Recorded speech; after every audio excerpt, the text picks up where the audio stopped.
Hi viewers, welcome to our channel. Tirupati laddu వివాదంపై నిన్న సుప్రీంకోర్టులో విచారణ జరిగింది. అయితే సుప్రీంకోర్టు చేసిన కొన్ని కామెంట్స్ అయితే టీడీపీని కోసం బ్యాక్ ఫుట్లో పెట్టడం మనం చూసాం. ఈవెన్ చంద్రబాబు నాయుడు గారు కూడా డిఫెన్స్లో పడిపోయారు. అయితే ఇప్పుడు ఈ ఇష్యూ పైనే వేణుస్వామి గారి వైపు వీణావాణి గారు రియాక్ట్ అయ్యారు. చంద్రబాబు నాయుడు గారి పైన ఫైర్ అయ్యారు కూడా.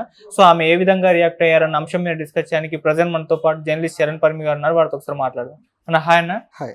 సో మొన్నటి వరకు కూడా తిరుపతి లడ్డు కల్తీ అయిపోయిందని చెప్పేసి పెద్ద ఎత్తున కూటమి వాళ్ళు ప్రచారం చేయడానికి చూసాం. ప్రజల్లో కూడా ఒక రకమైన విమర్శ వైసీపీ పట్ల, జగన్మోహన్ రెడ్డి గారి పట్ల అయితే కలిగింది. అయితే నిన్న సుప్రీంకోర్టు చేసిన కామెంట్స్ కంప్లీట్ ఇప్పుడు రివర్స్ అయిపోయాయి. కూటమి ప్రభుత్వాన్ని ఒక బ్యాక్ ఫుట్లో పెట్టేసి డిఫెన్స్లో పెట్టేసి అని చెప్పుకోవచ్చు. సో ఇప్పుడు మొత్తం దేశవ్యాప్తంగా కూడా చంద్రబాబు నాయుడు గారి పైన కాస్త గుర్రుగా ఉన్నట్టయితే కనిపిస్తుంది. ఈ నేపథ్యంలో వీణావాణి గారు రియాక్ట్ అయ్యారు, మన వేణుస్వామి గారి వైఫ్. సో ఆమె ఫైర్ అయిపోయారు చంద్రబాబు నాయుడు గారి పైన కూడా అని అంటున్నారు. మరి ఆమె రియాక్షన్ ఏ విధంగా ఉంది? ఈ లడ్డు విషయం నిన్నటిదాకా ఒక యాంగిల్లో నడుస్తూ వస్తే నిన్న ఎప్పుడైతే సుప్రీంకోర్టు రియాక్ట్ అయిందో అది ఎలా ఉందంటే గవర్నమెంట్కి ఒక స్లామ్ లాగా ఉందన్నమాట గట్టిగా. సో అంత రియాక్ట్ అయ్యేసరికి మొత్తం అందరికీ అర్థమైపోయింది దీంట్లో ఏం జరిగింది అని. అన్ని వర్గాలు ఇప్పుడు బయటకు వస్తూ మాట్లాడటం స్టార్ట్ చేశారు. చూస్తే సుప్రీంకోర్టు ఎప్పుడైతే కొన్ని ప్రశ్నలు సంధించిందో ఆ ప్రశ్నలు ఇండివిజువల్ ఛానల్స్లో కావచ్చు, అలాగే కొన్ని న్యూట్రల్ పత్రికల్లో కావచ్చు, ఇవన్నీ వచ్చాయి. ఆల్రెడీ అనేక పత్రికల్లో రాశారు. అయితే సుప్రీంకోర్టు మాట్లాడిన తర్వాత బహిరంగంగా మాట్లాడడానికి ఇప్పుడు ధైర్యం చేయగలుగుతున్నారు ఎవరైనా. అందులో మనం ఊహించకుండా ఇప్పుడు సడన్గా వేణుస్వామి గారి వైఫ్ వచ్చారు, వీణావాణి గారు. ఆవిడ మామూలుగా చూసుకుంటే ఈ మధ్య కాలంలో బాగా అగ్రెసివ్గా రియాక్ట్ అవుతూ వస్తున్నారు. నిజానికి తన భర్త మీద ఏవైతే విమర్శలు వచ్చాయో, సినిమా ఇండస్ట్రీ వాళ్ళకి సంబంధించిన వ్యాఖ్యల్లో ఆయన తప్పుపట్టడం కావచ్చు, ఫిలిం ఛాంబర్ ఆయన మీద కంప్లైంట్ చేయడం కావచ్చు, ఇటువంటి సందర్భం వచ్చినప్పుడు ఆవిడ చాలా ఫైర్ అయిపోయారు. నిజం చెప్పాలంటే ఫిలిం జర్నలిస్ట్ అని ఒక రకంగా దునుమాడారు. అంటే మీరు వాళ్ళ మీద గాసిప్పులు పుట్టించి రాస్తే అదేమో సరైంది, మేము చెప్తే తప్ప అన్నట్లుగా రకరకాలుగా.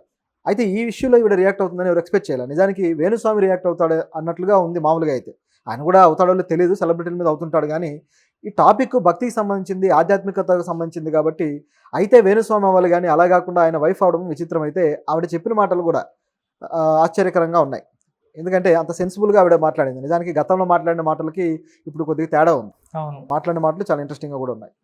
అదేంటంటే కోర్టు ఏమైతే ప్రశ్నలు అడిగిందో అసలు దానికి ప్రూఫ్లు ఉన్నాయా, లడ్డు కరెక్ట్గా కల్తీ అయిందని చెప్పి మీరు ఏ విధంగా చెప్పగలరు, ఎందుకు ప్రజల మధ్యకు తీసుకొచ్చారు దీన్ని, మీరు ఆల్రెడీ ల్యాబ్ రిపోర్టుకు పంపించినప్పుడు ఎందుకని మీ దగ్గర ప్రూఫ్లు సంపాదిస్తున్నారు, సిట్టు వేశారు, ఇవన్నీ జరుగుతూ ఉండగా మీడియా ముందు చెప్పాల్సిన అవసరం ఎందుకు వచ్చింది మీకు అని చెప్పేసి సమాధానాలు కూడా ఇవ్వలేని ప్రశ్నలు అడిగింది.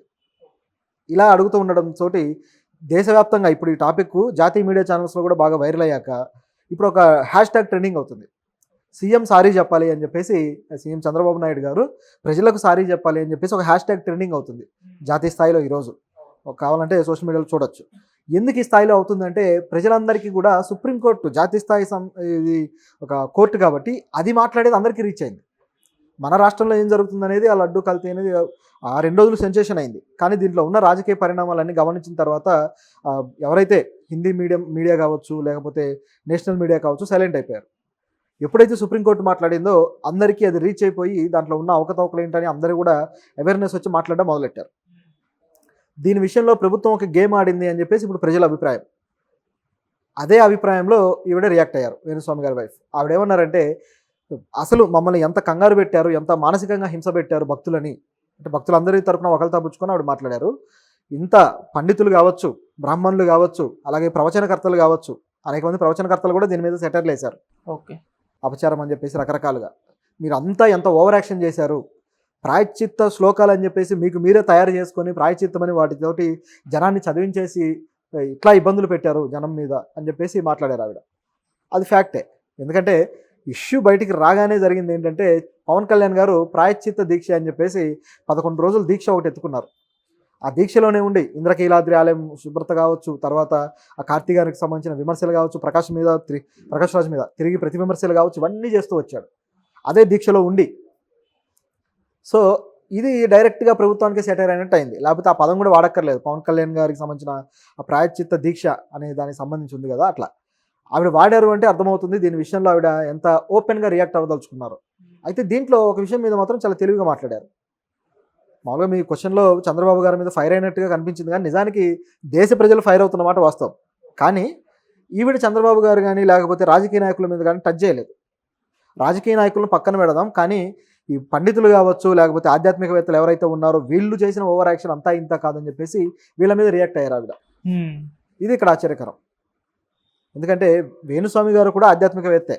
ఆయన కూడా జాతకం చెప్తూ ఇట్లా పూజలు చేయడాలు, దీక్షలు చేయడాలు అవన్నీ చేసే వ్యక్తే.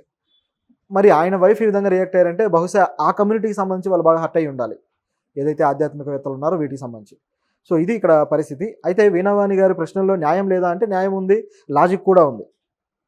చాలా పెద్ద వ్యక్తులనే ఈవిడ సవాల్ చేశారు ఒక రకంగా. ఇప్పుడు వాళ్ళు ఏం సమాధానాలు చెప్తారో చూడాలి. బహుశా ఇది ఇంకొద్దిగా ముందుకు వెళ్ళే అవకాశం అయితే ఉంది ఈ టాపిక్.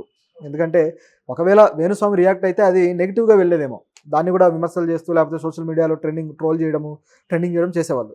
ఇప్పుడు ఈవిడ మాట్లాడేసరికి అది కొంచెం తటస్థంగా ఉన్న వ్యక్తి మాట్లాడినట్టు ఉంటుంది కాబట్టి, ప్రజల నుంచి వచ్చిన వ్యక్తి మాట్లాడినట్టు ఉంటుంది కాబట్టి దానికంటూ ఒక వ్యాలిడేషన్ వస్తుంది. ఆ విధంగా ఆవిడ ప్రశ్నలు ఉన్నాయి.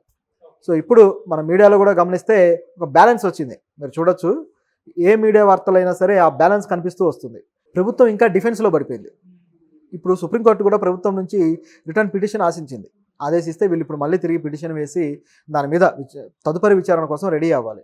అది ఏం జరుగుతుందో చూడాలి. ఈలోపే ప్రభుత్వం అయితే దీనికి సమాధానం చెప్పుకోలేక కాస్త ఇబ్బందులు పడుతుందన్నమాట వాస్తవం. ఓకే. మరి ఇప్పుడు చంద్రబాబు నాయుడు గారు అంటే క్షమాపణ చెప్పాలని చెప్పేసి ట్విట్టర్లో ట్రెండింగ్ అవుతుంది కదా, ఆయన చెప్పే అవకాశం మనకు అనిపిస్తుంది. అని చెప్తే కూడా ఆయన ఒప్పుకోవాల్సి వస్తుంది, నేనే తప్పు చెప్పానని చెప్పేసి. మరి అటువంటిది చేస్తారో చేయరా? అది చేసే అవకాశం లేదు. ఎందుకంటే ఆయనకు తెలుసు దీంట్లో ఏం జరిగిందో. కోర్టు అదే అడిగింది కదా, 2 నెలల క్రితం రిపోర్ట్ వస్తే ఇప్పటిదాకా మీరు ఎందుకు దాచిపెట్టి జనాల మనోభావాలతో ఆడుకున్నారు అని చెప్పి ప్రశ్నించారు. దానికి సమాధానం లేదు. ఇప్పుడే సడన్గా ఎందుకు తెచ్చారు? పోనీ తెచ్చారే అనుకోండి, మీ విచారణలో మీరు చేసుకోకుండా, మీరు సెకండ్ ఒపీనియన్ ల్యాబ్ రిపోర్ట్కి వెళ్లకుండా అసలు మీడియా ముందు ఎందుకు చెప్పారని అడుగుతున్నారు. అంటే దీన్ని బట్టి అర్థం చేసుకోవాల్సింది ఏంటి, వీళ్ళు ఒక స్ట్రాటజికల్గా దీన్ని పొలిటికల్ ఇష్యూగా మార్చడానికి ప్రయత్నించారు అనేది మనం అర్థం చేసుకోవాలి. కాబట్టి ఈ ఇష్యూని వాళ్ళే రైజ్ చేశారు, వాళ్ళే తెలివిగా బిహేవ్ చేశారు కాబట్టి, ఆవేశంగా మాట్లాడింది కూడా కాదు కాబట్టి, ఇప్పుడు చంద్రబాబు గారు ఏదో తప్పు తెలుసుకొని సారీ చెప్తారని ఎక్స్పెక్ట్ చేయడం అనేది ఏమాత్రం జరగదు. మరి ట్రెండింగ్ అవుతుందా అంటే 2 రోజులు అవుతుంది, తర్వాత 3వ టాపిక్ వేరేది కూడా దొరుకుతుంది. అట్లా వెళ్ళిపోవాల్సిందే తప్ప ఆయన అయితే రియాక్ట్ అవ్వడు. కాకపోతే ఇంకా గేమ్ మార్చొచ్చు, దీంట్లోనే ఆ గేమ్ మార్చే అవకాశాలు కూడా ఉన్నాయి.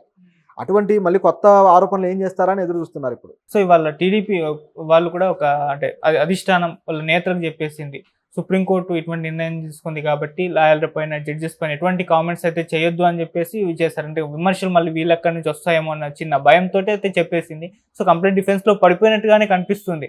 మరి ఎటువంటి వ్యూహంతో మరి ఇప్పుడు చంద్రబాబు నాయుడు గారు నెక్స్ట్ ప్లాన్ ఏమో అయ్యి ఉంటుంది ఆయన? ఇప్పుడు దాని మీద ప్లాన్ అంటే వీళ్ళు రివ్యూ పిటిషన్ అనేది మళ్ళీ వేయాల్సి ఉంటుంది, కౌంటర్ పిటిషన్ వేసిన తర్వాత దాంట్లో సెకండ్ ఒపీనియన్ తీసుకుని ఆ ల్యాబ్ రిపోర్ట్లు కూడా పెడితే తప్ప కోర్టు దాన్ని కన్సిడర్ చేయదు వీళ్ళ ఆరోపణలని. ఆ తర్వాత మళ్ళీ తదుపరి విచారణకు వెళ్తుంది. సో ఆ విచారణలో కోర్టు ఇక డిసైడ్ చేస్తుంది ఏం జరుగుతుంది అనేది.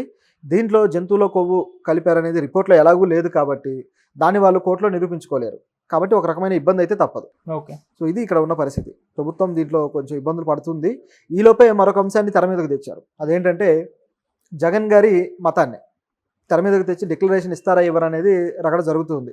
దీన్ని ఇంకొంచెం పెద్ద చేయబోతున్నారు. దాంట్లో పుష్కలంగా వీళ్ళకి అవకాశాలు కూడా దొరికాయి కాబట్టి ఇటువంటి యాంగిల్లో వెళ్ళే అవకాశం అయితే ఉంది. ఆల్రెడీ ఈరోజు చూస్తే షారుఖ్ ఖాన్ గతంలో దర్శించినప్పుడు ఆయన డిక్లరేషన్ ఇచ్చిన